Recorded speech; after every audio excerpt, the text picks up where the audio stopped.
ఈరోజు స్పెషల్ రైడ్స్లో భాగంగా BRTS road మరియు ఇందిరాగాంధీ మున్సిపల్ కార్పొరేషన్ స్టేడియం రోడ్లో ఉన్నటువంటి ఈట్ స్ట్రీట్లో ఉన్నటువంటి ఫుడ్ ఎస్టాబ్లిష్మెంట్స్ అన్నింటినీ ఇన్స్పెక్ట్ చేయడం జరిగింది.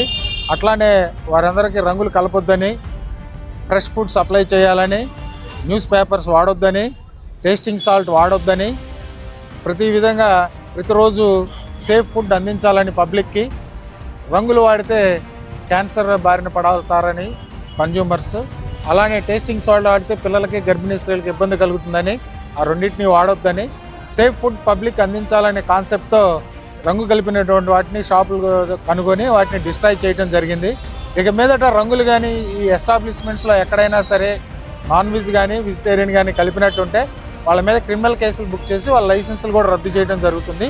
ఇది అవగాహన కల్పించి వాళ్ళంతటి వారు మారేటట్టు చర్యల్లో భాగంగా ఈరోజు స్పెషల్ రైడ్ చేయడం జరిగింది. సుమారు ఇక్కడ ఒక 80 కేజీలు, అక్కడ ఒక 60 కేజీస్ కలర్ ఐటమ్స్ అన్ని డిస్ట్రాయ్ చేయడం జరిగింది. ఇందు మూలంగా మీ ద్వారా పబ్లిక్ కూడా తెలియపరిచేది ఏంటంటే, కలర్ ఫుడ్ ఎక్కడైనా అమ్ముతున్నట్టుంటే మీరు క్వశ్చన్ చేయాలి, కలర్ ఫుడ్ కొనుగోలు చేయొద్దు.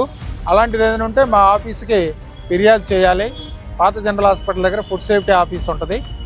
ఈ నిల్వ ఉన్నటువంటి ఆహార పదార్థాలు ఏమైనా అమ్మినా కూడా మీరు ఫుడ్ సేఫ్టీ డిపార్ట్మెంట్కి తెలియపరచవలసిందిగా కోరుచున్నాం. ఇంకేమైనా క్వశ్చన్స్ ఉన్నాయా? ఈ ఫ్రీక్వెంట్గా వాళ్ళ అవగాహన కలిగి ఫ్రీక్వెంట్గా ఉండే వరకు కూడా ఈ రైడ్స్ జరుగుతుంది. క్రిమినల్ కేసులు బుక్ చేయడం జరుగుతుందని కూడా మీకు తెలియపరుస్తున్నాం. రైట్, ఓకే, మీరు అడిగిన క్వశ్చన్ బాగుంది.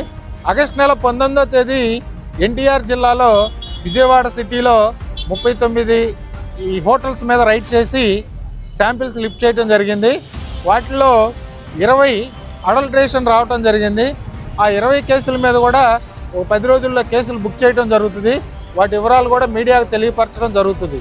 ఎక్కడైనా సరే రంగు కలిపినట్లున్నా, టేస్టింగ్ సాల్ట్ కలిపినా, నిల్వ ఉన్న ఆహార పదార్థాలు అమ్మినా వాళ్ళ మీద కఠిన చర్యలు తీసుకోవడం జరుగుతుందని మీ ద్వారా తెలియపరచడం జరుగుతుంది.